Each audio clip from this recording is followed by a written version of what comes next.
Going on to our next session, Dr. A.J. Narendran oration. I would like to call upon Dr. Chandrasekhar S. Sir to introduce the orator. ಇನ್ನೊಂದು ಎರಡು slide ಇದ್ದು time ಆಗುತ್ತೆ, ಅದಕ್ಕೆ ಮತ್ತೆ ಹಾಕ್ಬೇಕು. Good evening. It's a privilege to introduce our Dr. A.J. Narendran orator, Dr. Lakshman K. Sir, Lakshman K. Sir did his MBBS from Bangalore Medical College, LRCP and MRCS London, FRCS Edinburgh and FRCS England. Fellowship in Surgical Metabolism and Nutrition. He was trained in UK and USA. He is a consultant GI and laparoscopic surgeon practicing in Bangalore since 1986. He is a former faculty in gastroenterology, surgical gastroenterology, RGHS. He is a former associate editor, India Journal of Surgery. He has set up the digital library and clinical skills center at BMC. He is chairman, BMCDT Infosys Bone Marrow Registry. He has published several papers and written chapters for books. He is the examiner for DNB and the Royal College of Surgeons exams. He practices general surgery with an interest in GI surgery, including GI oncological surgery. His work includes both upper and lower GI endoscopy and laparoscopic surgery. He has an interest in computer as applicable to medicine, ethics in medicine, consumer affairs, surgical audit, HIV and its implication, and its surgical metabolism and nutrition. And more than that, is especially KCASI is chairman of scientific committee and is doing a wonderful work, and it is appreciated all over Karnataka by all PGs and staff members of all medical colleges and consultants. This is Dr. Lakshman sir. Sir, this is for you. Thank you. Thank you very much, Chandru.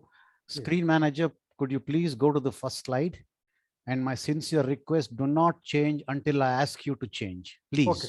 Okay. I will ask you to change if I want it. Thank you very much. At the outset, I would like to thank KCASI for giving me this unique opportunity. I was hoping that I could have a few minutes of discussion, even though I know it is an oration and questions and discussions are not allowed. But because it is a very important topic, I was hoping that the seniors in this august audience would chip in with a few discussion points. If, because I am starting 7 minutes late, if that time is taken up, I sincerely request all our seniors to kindly put their comments in the chat box so that we can all collectively learn from their vast experience. I start with pranams to Professor Narendran. Professor Narendran was the professor and head of the unit in Bangalore Medical College when I was in the undergraduate course at Bangalore Medical College. It is important to note that he was the founder chairman of ASI, KCASI. Next. Yeah. It is nice to know that he was a leader, a true leader, and was also very active socially in that he was a Freemason, which is a social organization. He rose to be the national vice president of the IMA. And importantly, he was the medical superintendent of KMIO and is one of the first surgeons whom I know morphed from being a general surgeon to an onco surgeon. Next, please. So the topic I chose, which I'm sure Professor Narendran would have agreed with, was to examine if general surgeons should undertake cancer surgery or oncosurgery. Next. Some of the things I'm going to say is like holding a mirror to present day practice. And I'm very, very clear when I say that I mean no disrespect to any of my colleagues in any of the surgical specialties. And that is something that all of us should bear in mind. I respect all my colleagues, but I think a time has come when we have to honestly examine what is happening in our surgical field today. Next. I would like to look at what oncosurgery is, what is happening today, and what should surgeons do if they have to gain the respect and the right to treat a patient with cancer. Next. The load of cancer in our country is enormous. There are 646,000 new male cases. Next. 678,000 new female cases. Next. And on top of it, we find that there is enough data to say that these figures may not be completely reliable. I believe from the papers that I have read that data from the northern part and the northeastern parts of this country are not as complete as one would like this to be. And so there is an appeal generally out there to try and get robust data. As you know, this is a general feeling, not just of cancer literature, but of surgical literature in general. And all of us are trying to request our colleagues to try and publish their data, collect, analyze, and publish the data so that we can improve the situation as far as the data and evidence is concerned in this country. Next, please. Coming to oncosurgery, the beginnings of this occurred in Memorial Hospital, New York in 1912. James Ewing, after whom the famous tumor is named, was the director there, and some of the alumni of that institution, a good 30 years after the idea came, formed the Oncology Association in the United States. Next. Following that, you had pioneers like Bill Roth in Germany, Handley in UK, and the famous Halsted, the radical mastectomy man from Baltimore, USA. These were the people who encouraged the science and art of oncosurgery. Next. In India, Tata Memorial came into being in 75. It might have started a little earlier, but they held the first CME in 75. And the first CME dedicated to cancer was in the 1975 ASICON. And the next year, the onco section of the ASI took birth. Next. Now, what is oncosurgery? The European definition of an oncosurgeon is that he is a man who is a leader of a multidisciplinary team. That is essential in oncosurgery. He must, apart from doing surgery and knowing about surgery, he must be aware of advances in radiotherapy, molecular therapy, and complex chemotherapy. And above all, being a team man, he must collaborate with these specialists to deliver optimum care to his patient. Next. He must go on to choose this correct operation for the correct disease, for the given stage of the disease. He must be able to integrate surgery into a multidisciplinary team, as mentioned earlier. He must take responsibility for long-term care and must actively participate in a degree of research in the field. Please note, go on next, please. Please note that at any of these situations, there is no mention of a degree. It is in this country and perhaps a little bit in the UK that we are really obsessed with a degree. But then if you look at Europe and the United States, most people are MDs, and beyond that, they develop an interest in a field and they study further, get the expertise, and then call themselves specialists in the field. But none of them will have a specialized degree as we are used to in this country. Going on to the qualities of an oncosurgeon, he must be aware of certain special issues that is seen exclusively in cancer surgery. It relates to surgical margins, enhanced recovery programs, the concept of a sentinel node, for example, the need sometimes for reconstructive surgery after major ablation, and the newer modalities like minimally invasive surgery, the robotics, and endoanal procedures. Next. Now let us look at some solid data about what happens when generalists or specialists in oncology do their operations. It is known that if you do more and more of the same operation, you get better at it and you get better outcomes. I think it's common sense, and data also has borne out. Here is data from Swedish National Cancer Registry about colorectal surgery, a large cohort. 84% of them were done by specialists, 14, a small number, done by general surgeons. See the difference in the data. 60% 5-year survival versus 48%, and 6% mortality, 90-day mortality versus 11%. And it is clear that if you are a specialist doing a similar kind of work, you do get better results. Next, please. West of Scotland paper. I trained in Scotland. Scotland has the world's highest incidence of colorectal cancer. It shares its what can I say, dubious quality with Scandinavian countries. The two areas have the highest incidence of colorectal cancer. They looked at 5-year periods in the 90s and the 2000s. And you found that specialist involvement increased from 18 to 78%. And concurrent with that increased specialist involvement, there was a significant improvement in mortality. Next, please.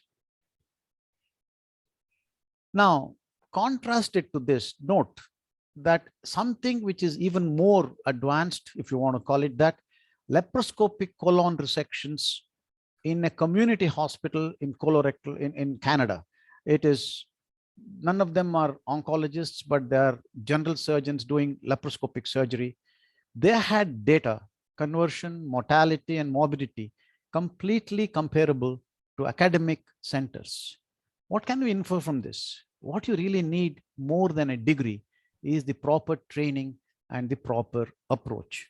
Next, please.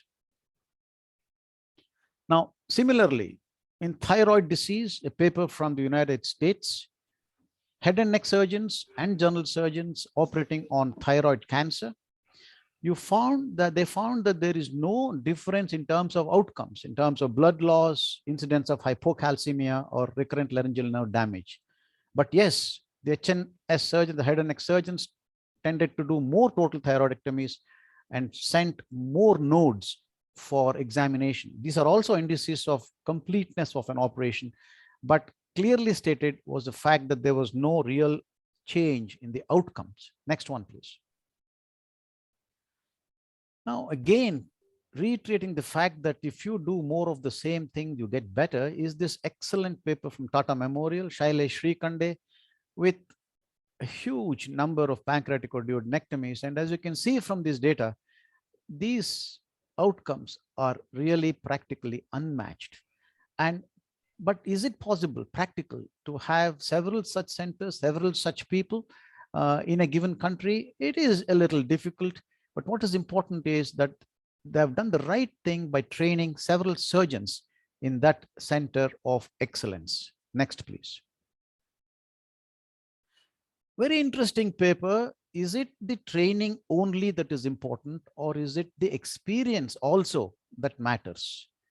Definitely training is important, but that is not the end of the line. They clearly saw from this review of 27 studies that experience added to the training, that is numbers added to the good training, had better outcomes. Next one, please. So the question is asked, we did show you data, and these are representative. There are many more papers. Does this mean that only oncosurgeons should operate on cancer cases?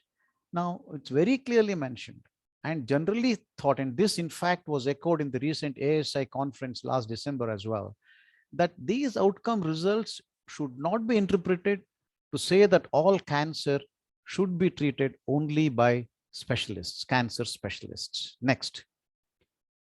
Another important thing that we need to understand is that it would not be possible for a single surgeon to have expert, a qualified oncosurgeon, for example, to be good at every operation from the head to the toe.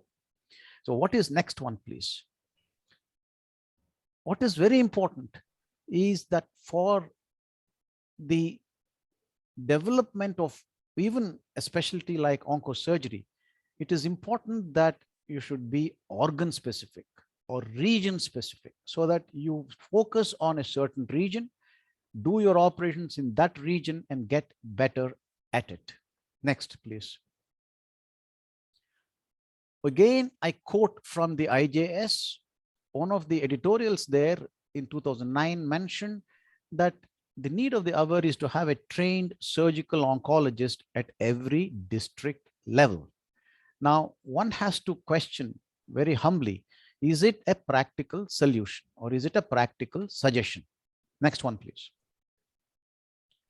Now, the reality that is happening today is that the very few cancer surgeons that we have are concentrated in urban corporate sector. Most of it is driven by the charges that they levy for the specialized care. I have nothing against somebody charging what they believe is a true charge for their expertise. But then one sees that for the same operation that is done by a specialist surgeon, it would be several times that of a general surgeon. And what is disturbing is that there are certain even advertisements going out to the public to project that only they should do the cancer surgery, and they really operate from the head to toe with their degree, which I know that the public would definitely believe that because of their qualification, they are good at this. But we have shown you enough data that regional specialization is a lot more important. And what has happened in a very unfortunate instance is that this clash brings a clash between super specialties. There should be no clash at all. All of us surgeons must be together. Now, be it a general surgeon, be it a GI surgeon, be it an onco surgeon, you should all be doing the same operation with the same degree of efficiency to give the same outcomes to the patient without the mention or a thought of a clash among the specialties. Next one, please. Now, this is the reality of specialists in this country. It doesn't necessarily apply only to oncosurgeons, but there is a huge gap between the need and the existence of specialists in this country. Next one, please. The gap between the need and the availability is bound to persist for a very long time, maybe a decade and a half, or maybe even 2 decades, because the volume of trainees that we have, I know that our government doubled everything, but it doesn't stop there. You need to have the wherewithal, the infrastructure to train them and get them up to speed. And just having students crowd and use the same amount of clinical material infrastructure would be inadequate to train them properly. Next one, please. So does that mean that anyone and everyone should be allowed to do cancer? Certainly not. Whoever it is, whichever specialty, general surgeon, specialist surgeon, whatever, they must acquire the theory and the skills to do proper cancer surgery. They must understand the multidisciplinary approach, have the MDT, the multidisciplinary team for making your decisions. As I said repeatedly, choose a site or organ specific area to get the specialization. And above all, audit your work honestly so that you're sure that you're on par with the rest of the world as far as your outcomes are concerned. Next, please. I think the NHS model is a great model, and I think many of us here can adapt it to our requirements. See, each district hospital, the periphery will have 3 to 4 surgeons. They all do the routine general surgery, the hernias, the gallbladders, and the hemorrhoids. But then they choose certain areas, the upper GI, colorectal, head and neck, or breast, or whatever, as areas of interest. And so when they get a case, but remember, this is NHS, government, and so there is no fee involved in it. So they're all salaried. So when they suppose a surgeon with an interest in breast gets a colorectal case, he sends it to the colorectal man, and the colorectal man sends a breast case to the breast man. So there is a very good equitable distribution of the work. And if a particular hospital doesn't have the expertise for a given specialty, like a robotic surgery, then they would send it to the very few higher centers, which are concentrated in certain major areas of UK. Next one, please. So the point I make here is that whatever specialty it is, let us not have divisions, let us not have any clashes. Let us learn what to do, how to do, and audit our work and prove to the world that we are good at what we're doing. Last few slides, I'll run through some of the spectrum of things that I do, but I must confess that being an old timer, I have been doing all these cases.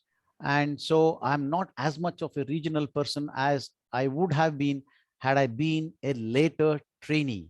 Because of one of my, I'm an early trainee, I'm an old hag at this, if you want to say that. So I am doing a wide range of things, but I can assure myself and everybody else around me that I never touch something that I have not had experience or training in. It extends from the block dissection of the neck and its various variations. Next. The thyroid. Next. The breast. Next. The stomach, of course. This is becoming, anything abdominal is becoming more and more laparoscopic nowadays. This is a gist of the stomach being taken out laparoscopically. Next. The pancreas. Next. The colon, and even here, there's a lot of laparoscopic work being done now. The next. And the next, please. And so I conclude, ladies and gentlemen, and with an appeal to all of us to, instead of going by the degree or by certain titles, let us all work towards getting training in certain organ specific areas and deal with the huge cancer load that this country has and help our patients. To do that, we have to understand the nuances that is required for cancer surgery, understand that you're a part of a big team, understand that we need to really cooperate and corroborate with our specialists in other fields, and then try and plan the holistic treatment of our patients. I end by giving my pranams to Dr. Narendran again, who is, who may be, I think, considered the one of the pioneer general surgeons who became an oncosurgeon. Next slide, please. Thank you very much indeed.